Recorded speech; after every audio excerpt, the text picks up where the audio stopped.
Hello नमस्कार, आप तमाम दर्शकों का स्वागत है एनबीसी भारत में और मैं हूं आप सभी के साथ पल्लवी सिंह। आप सभी का स्वागत करती हूं हमारे खास प्रोग्राम रूबरू में, जहां हम आपको अलग अलग दिग्गज लोगों से मिलवाते हैं और उनसे कुछ खास बातचीत करते हैं। तो आज हमारे साथ जुड़े हैं उर्दू एजुकेशन बोर्ड के vice chairman doctor MM Ahmad. Sir, आपका बहुत बहुत स्वागत है हमारे इस खास प्रोग्राम में। तो मैं चाहूँगी कि आप हमारे दर्शकों को आप अपने बारे में कुछ पहले बताएं। सबसे पहले तो मैं आपको थैंक्स बोलना चाहूँगा कि आपने अपने NBC चैनल में बुलाया है, बहुत बहुत धन्यवाद। मैं एक छोटे से गांव से बिलोंग्स करता हूं जो कि कुम्हरौली कमतौल दरभंगा में है और एक छोटे से स्कूल से मैंने बेसिक एजुकेशन ली है जो कि JMHE स्कूल कमतौल के नाम से जाना जाता है। और उसके बाद मैंने मिथिला यूनिवर्सिटी से ICOM किया है। उसके बाद मैंने रांची यूनिवर्सिटी से BCom किया है, MCom किया है, PhD किया है। National institute of personal management वहाँ से मैंने MBA किया है और एक राजस्थान की यूनिवर्सिटी से मैंने LLB किया है। इसके अलावा मैं डिफरेंट पोस्ट में डिफरेंट जगह मैंने काम किया है। सबसे पहले मैं जो हमारा एजुकेशन ख़त्म होने के बाद जो मैंने जॉब किया है वो Tata iron and steel company west Bokaro में मैंने काम किया है, काफ़ी लंबा अर्सा तक काम किया है। वहाँ से मेरे को बहुत सारे वेस्ट बोकारो कोयलेरी से बहुत सारे मेरे को एक्सपीरियंसेस मिले हैं और वो एक्सपीरियंसेस मेरे को आज भी हर फील्ड में काम आ रहा है। मैं HR मैनेजर था, मैं डिप्टी GM था, AGM था, एग्जीक्यूटिव डायरेक्टर था, इंफ्रास्ट्रक्चर कंपनी में vice president, senior vice president. Finally मैंने एजुकेशन में ज्वाइन किया और मैं डायरेक्टर, कई यूनिवर्सिटीज़ में मैं डायरेक्टर रहा हूँ और अब आखिर में मुझको एक पद दिया गया है जो कि ऑल इंडिया वाइस चेयरमैन है उर्दू एजुकेशन बोर्ड का। Urdu education board NCMEI national, जिसका फुल फॉर्म है national commission for minority education institution, government of India का है। धन्यवाद सर। तो आप सभी ने सुना और जाना सर के बारे में, बहुत सारी महत्वपूर्ण चीज़ें सर ने बताई। तो अब हम सर से कुछ सवाल करेंगे और आपको उर्दू एजुकेशन बोर्ड से जुड़ी बहुत सारी ऐसी इम्पोर्टेंट चीज़ें हैं जो आप सभी के ज़िंदगी में आने वाली है। तो आपको सर बताएंगे आज मेरे माध्यम से, NBC के माध्यम से आप सभी को पता चलेगा। सर, मेरा आपसे अगला सवाल ये होगा कि उर्दू एजुकेशन बोर्ड का क्या स्कोप है, बच्चों की ज़िंदगी में इसका क्या स्कोप हो सकता है? आपने सही क्वेश्चन पूछा है, बहुत बहुत धन्यवाद इस क्वेश्चन के लिए। उर्दू एजुकेशन बोर्ड जो है वो क्लास 8th, क्लास 10th और क्लास 12 को गवर्नमेंट ने रिकॉग्नाइज किया है। इसमें हम लोग ओपन स्कूलिंग की शिक्षा देते हैं। इसके अलावा उर्दू एजुकेशन बोर्ड को काफ़ी संस्थाएं ने मान्यता दी है। जैसे आपको मैं बताऊं, नर्सिंग काउंसिल ऑफ इंडिया एक भारत की एक संस्था है नर्सिंग में और हेल्थ सेक्टर में, जो कि इसको मान्यता दिया है कि यहाँ से जो पास आउट बच्चे करेंगे उनको BSc नर्सिंग में और हेल्थ एलाइड कोर्सेज में एडमिशन्स होंगे। इसके अलावा इसमें जो भी बच्चे हैं हायर एजुकेशन में जो जाना चाहें, ग्रेजुएशन करना चाहें, जो बच्चे डिप्लोमा इंजीनियरिंग करना चाहें, जो बच्चे इंजीनियरिंग करना चाहें, इसका भी प्रावधान है। उर्दू एजुकेशन बोर्ड में का स्कोप ये भी है कि यहाँ से जो पास आउट बच्चे जो होते हैं उनको डिफरेंट प्लेस में इनको जॉब्स मिलते हैं। खासकर गवर्नमेंट ऑफ इंडिया में बहुत सारे जॉब मिलते हैं। इंडिया के बहुत सारे स्टेट हैं जिसमें यहाँ के बच्चे को बहुत सारे जॉब मिलते हैं। अभी हमने देखा है रेलवेज में काफ़ी जॉब मिलती है सेंट्रल गवर्नमेंट में, बैंक्स में जॉब मिलती है और मणिपुर में तो देखा कि बहुत सारे बच्चों को पुलिस में मिलती है, डिफेंस में बहुत सारे जॉब्स मिलते हैं। तो इसका उर्दू एजुकेशन बोर्ड से जो पास आउट बच्चे हैं उसका एक स्कोप बहुत अच्छा है कि ये लोग डिफरेंट जगह में जाकर जॉब करते हैं। लेकिन ऐसा नहीं है कि उर्दू एजुकेशन बोर्ड में बच्चे पास कर गए तो उनको जॉब होना है। इसको अपनी वो उर्दू एजुकेशन बोर्ड के थ्रू एलिजिबिलिटी क्राइटेरिया आती है। एलिजिबिलिटी क्राइटेरिया पर उनको उनका साक्षात होता है कि वो जॉब में जाएं, इंटरव्यू होता है, उसके बाद उनको सिलेक्ट किया जाता है। लेकिन हमने देखा कि बहुत सारे बच्चे हमारे उर्दू एजुकेशन बोर्ड में सर्टिफिकेट के लिए बहुत सारे PSU से, बहुत सारे गवर्नमेंट से वेरिफिकेशंस आते हैं कि ये उर्दू एजुकेशन बोर्ड से ये बच्चा पास आउट है कि नहीं, इनका सर्टिफिकेट वैलिड है कि नहीं। तो इसके बहुत सारे उर्दू एजुकेशन बोर्ड के स्कोप हैं, जैसे और अदर बोर्ड के CBSE के, NIS के, जो स्टेट बोर्ड जितने होते हैं उसके जो भी स्कोप हैं वो सब सारे स्कोप उर्दू एजुकेशन बोर्ड में हैं। तो आप सभी ने जाना कि कैसे उर्दू एजुकेशन बोर्ड जो है आप सभी के लिए लाभदायक हो सकता है। आप उर्दू एजुकेशन बोर्ड के थ्रू भी पढ़ सकते हैं और उसमें भी सारे स्कोप्स हैं जिससे आपको नौकरी मिल सकती है। ये बताने के लिए सर आपका धन्यवाद। मेरा अगला सवाल आपसे होगा, उर्दू एजुकेशन बोर्ड समाज का किस तरह से कल्याण करने में सहयोग कर रहा है? आपने बहुत अच्छा क्वेश्चन पूछा है और ये बहुत बेसिकल क्वेश्चन है जो समाज के उत्थान के लिए। उर्दू एजुकेशन बोर्ड का मेन मोटो है समाज का उत्थान करना। और उर्दू बोर्ड के थ्रू जैसे जो बच्चे फेल हो जाते हैं, ड्रॉप आउट बच्चे जो हैं, जो बच्चे कहीं कुछ नहीं पढ़ पा रहे हैं, वो रोड में गुंडागर्दी ना करें, वैसे बच्चों पर उर्दू एजुकेशन बोर्ड कंसंट्रेट करती है और उस बच्चे को अपने स्टडी सेंटर में ला करके, जो इसका जो माध्यम है स्टडी सेंटर पूरे ऑल ओवर इंडिया में ऑलमोस्ट 600 स्टडी सेंटर हैं उर्दू एजुकेशन बोर्ड को, और उसमें एडमिशन्स होते हैं, उसमें बच्चों को पढ़ाया जाता है। पढ़ाने के बाद उनका एग्जामिनेशन लिया जाता है। एग्जामिनेशन लेने के बाद उनको एक वैलिड सर्टिफिकेट ये किया जाता है। तो इस तरह से आप ये बोल सकती हैं कि उर्दू एजुकेशन बोर्ड समाज का उत्थान में बहुत बड़ा हाथ है। ये promotion of education, extension of education और इंडिया में लिटरेसी रेट पे काम कर रही है उर्दू एजुकेशन बोर्ड, जो कि कोई भी मतलब कि ये इससे इंडिया की लिटरेसी बढ़ रही है। इसके अलावा जिस बोर्ड की कहीं पहुंच नहीं है, उर्दू एजुकेशन बोर्ड की वहाँ पहुँच है। वहाँ जा कर के हम लोग शिक्षा देते हैं, वहाँ पर कंसंट्रेट करते हैं। जो बच्चे पढ़ नहीं पाते हैं उनको लेकर के स्टडी सेंटर में आते हैं। चूँकि उर्दू एजुकेशन बोर्ड का जो फी स्ट्रक्चर है बहुत कम है, बहुत सारे प्राइवेट बोर्ड खुले हुए हैं, उनका फीस स्ट्रक्चर बहुत ज़्यादा है, जिसके वजह से बच्चे वहाँ पर पढ़ नहीं पाते हैं। तो हम लोग समाज के लिए ये काम कर रहे हैं, कम फीस में बच्चों को अच्छी शिक्षा दे रहे हैं। अच्छी शिक्षा देने के बाद हम लोग उसको अच्छे जॉब के लिए भी प्रोत्साहन कर रहे हैं। इसमें समाज का उत्थान हो रहा है। Thank you sir. तो आप सभी ने जाना कि कैसे उर्दू एजुकेशन बोर्ड जो है समाज का कल्याण कर रहा है। आप किसी भी वर्ग से हैं, जैसा कि सर ने बताया कि आप किसी भी वर्ग से हो, चाहे आप मध्यम वर्ग के हो, निचले स्तर के हो, आपको उर्दू एजुकेशन बोर्ड हमेशा एजुकेशन देने के लिए तैयार रहता है।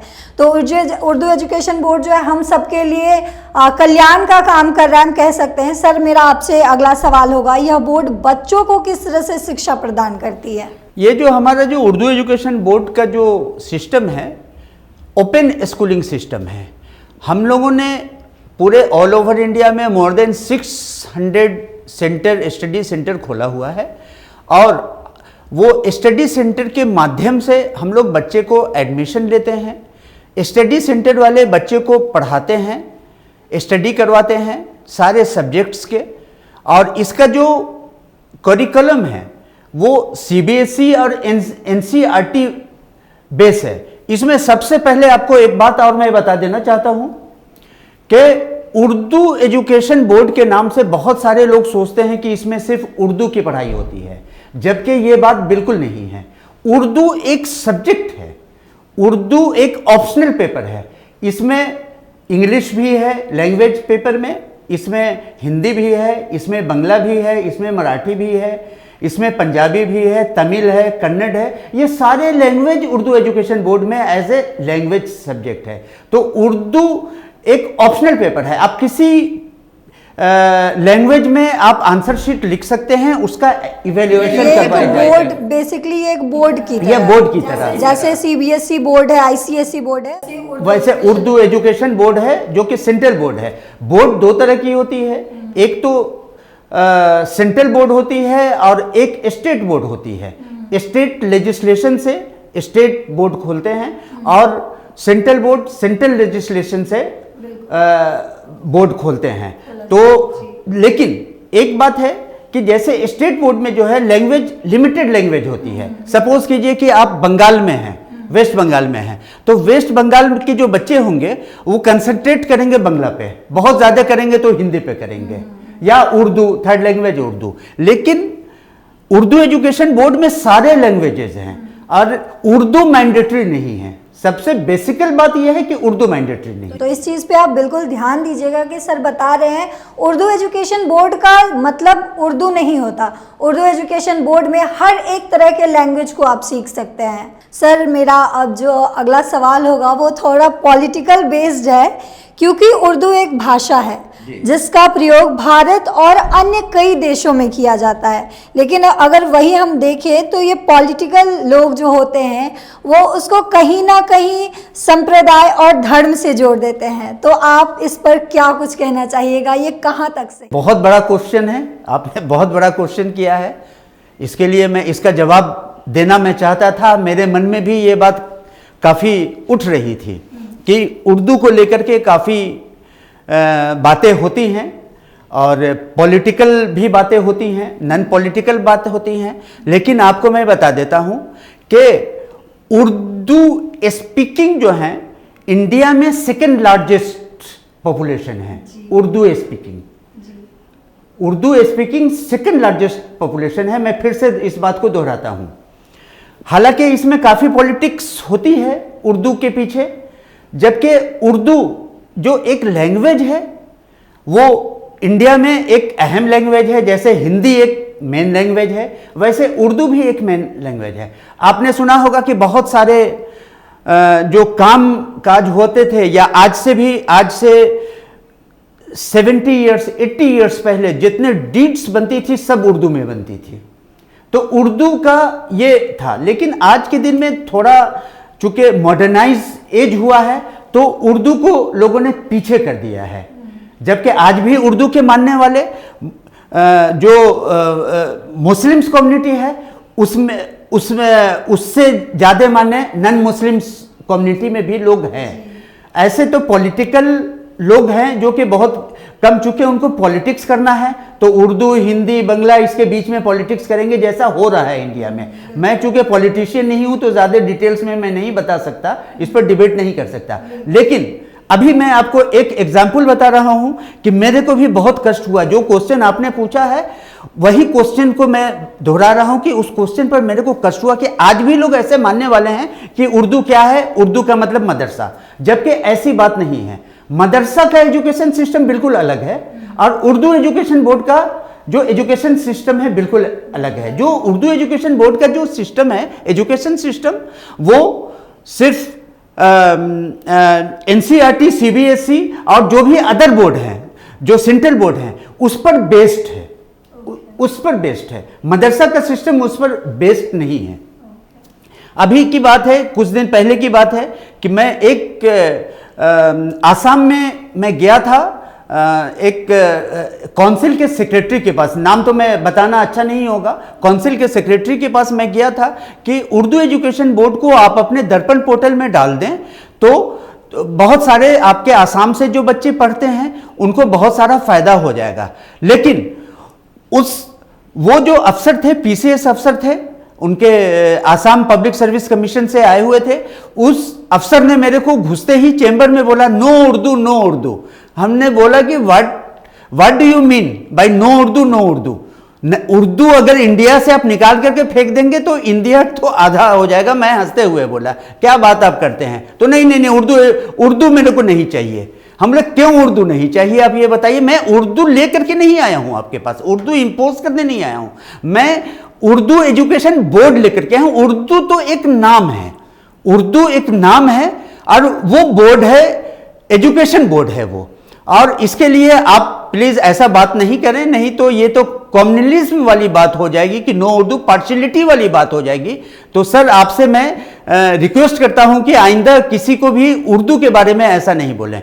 लेकिन उर्दू में मैं आपको ये कहना चाहूंगा कि पार्शियलिटी अभी थोड़ी बहुत हो रही है, लेकिन फिर भी लोग उर्दू को मानने वाले बहुत ज्यादा लोग हैं और उर्दू स्पीकिंग इंडिया में सेकंड लार्जेस्ट पॉपुलेशन है।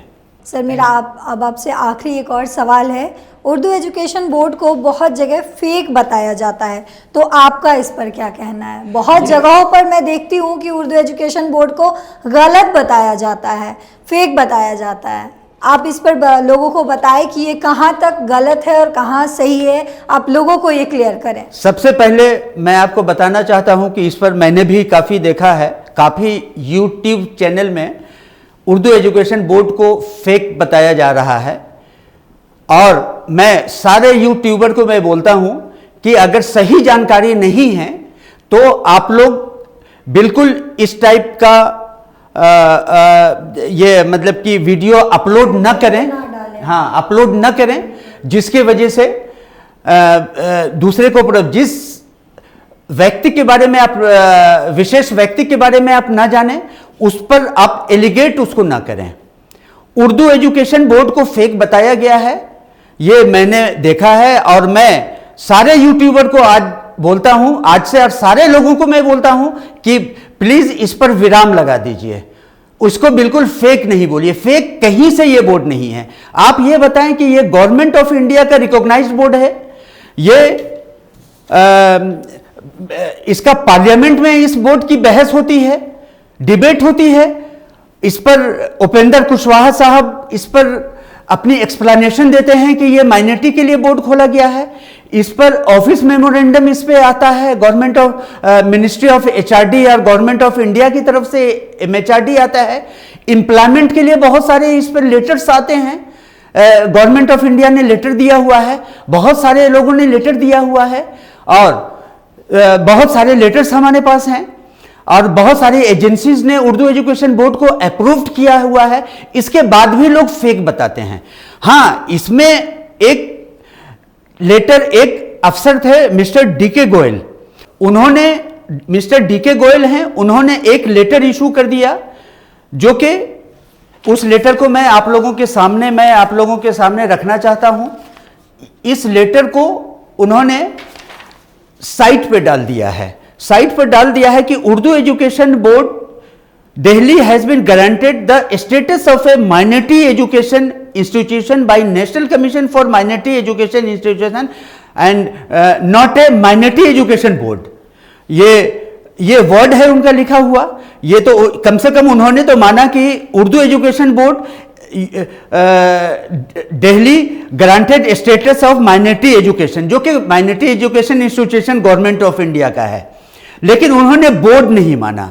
उन्होंने लिखा कि वो ये जो मतलब कि एनसीएम, ये जो उर्दू एजुकेशन बोर्ड है, इनको सर्टिफिकेट देने का, एग्जाम कंडक्ट कराने का कोई अधिकार नहीं है, चूंकि ये इंस्टीट्यूट के नाम में ये लेटर, इनको ये संस्था मिली है।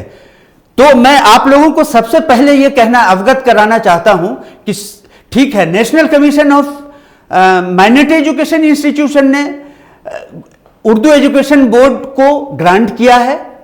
और आपको मैं बता देता हूं कि इंस्टीट्यूशन यूनिवर्सिटी बोर्ड का क्या मतलब है। आप गूगल में सर्च करके सारे व्यूअर्स मेरे को बताएंगे और सारे लोग कमेंट्स देंगे कि इसमें इन तीनों में क्या फर्क है।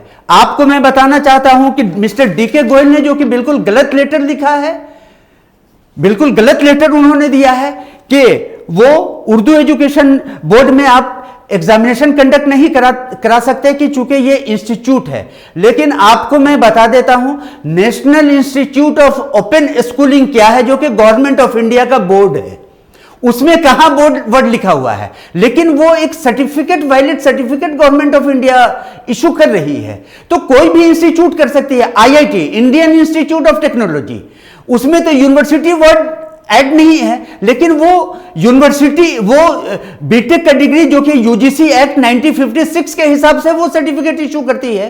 तो इसमें कोई ऐसा ये नहीं है कि इंस्टीट्यूट है तो वो सर्टिफिकेट इशू नहीं करेगी, वो बोर्ड नहीं इशू करेगी। उर्दू एजुकेशन बोर्ड का सारा डॉक्यूमेंट्स हमने गवर्नमेंट को दिया हुआ है और गवर्नमेंट ने इसको उर्दू एजुकेशन बोर्ड एक्सेप्ट किया है, पार्लियामेंट में उर्दू एजुकेशन बोर्ड एक्सेप्ट किया है। और इसमें तो गवर्नमेंट ने तो बहुत सारे स्टेट को ये लिखा है कि इनके सारे बच्चे को आप एडमिशंस दें, हायर एजुकेशन में एडमिशंस दें और इसको जॉब दें। तो सबसे पहले मैं इन लोगों को बोलना चाहता हूं कि इस पर आज से तो आप लोग विराम बिल्कुल लगा दीजिए, नहीं तो उर्दू एजुकेशन बोर्ड की तरफ से सारे यूट्यूबर्स पर हम लोग लीगल एक्शन लेंगे, जो कि कानूनी कार्रवाई होगी और इसमें सारे यूट्यूबर्स को प्रॉब्लम होगी। Thank you sir. तो आप सभी ने जाना आज कि उर्दू एजुकेशन बोर्ड फेक नहीं है, ये भी एक बोर्ड है जिसमें आप तमाम तरह के लैंग्वेजेस के बारे में पढ़ सकते हैं, तमाम तरह के आप जितने भी लोग हैं इसमें अप्लाई कर सकते हैं। मैं ये बोलना चाहता हूं कि गवर्नमेंट ने हम लोगों को बहुत सारे लेटर्स दिए हैं,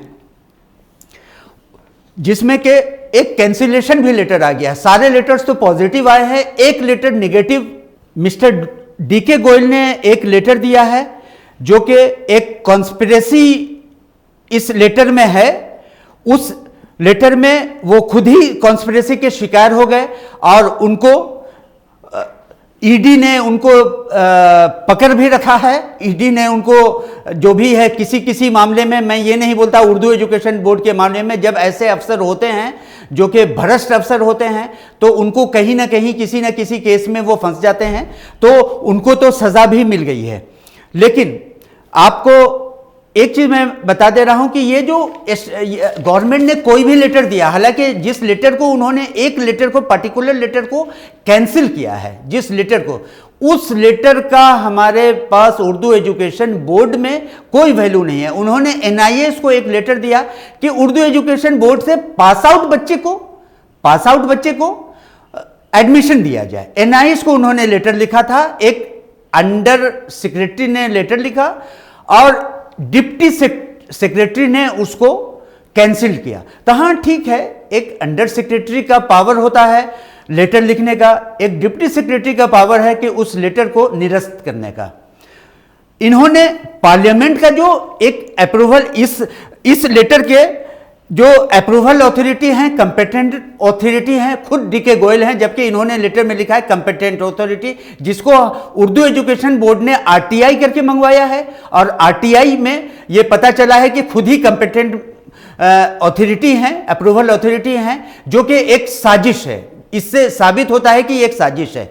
परंतु जो ऑफिस मेमोरेंडम से मिनिस्ट्री ऑफ एचआरडी की तरफ से जो दिया गया है, उसमें वो अप्रूवल मिनिस्ट्री ऑफ एचआरडी की तरफ से दिया गया है, जो कि वो कंपेटेंट अथॉरिटी है। तो दोनों में कितना फर्क है। उस लेटर को तो वो निरस्त नहीं कर सकते, लेकिन एक लेटर जो अंडर सेक्रेटरी लिखता है, उस लेटर को वो उन्होंने निरस्त किया। फिर भी गवर्नमेंट जब कोई भी लेटर देती है उसका वैल्यू है हमारे पास। वो क्यों एक बार वो लेटर देंगे दोबारा उस लेटर को कैंसिल करेंगे? ऐसा बिल्कुल नहीं होता। ऐसा इंडिया में कोई भी कानून नहीं है। इसके लिए हम लोग कोर्ट के पास गए हैं और कोर्ट ने उस पर्टिकुलर उस लेटर के लिए, एक लेटर के लिए कोर्ट ने स्टे लगा दिया है। और कोर्ट ने सवाल पूछा है गवर्नमेंट ऑफ इंडिया से कि किस बेसिस पर आपने इस लेटर को निरस्त किया है। आपका बहुत बहुत धन्यवाद हमारे साथ और एनबीसी के साथ जुड़ने के लिए और इस प्रोग्राम में आने के लिए। आप तमाम दर्शकों का बहुत बहुत धन्यवाद कि आप सभी हमारे साथ इस खास प्रोग्राम में जुड़े, जो है रूबरू। हम आपसे फिर मिलेंगे एक नए शख्सियत के साथ। तब तक आप बने रहे एनबीसी भारत पे। धन्यवाद।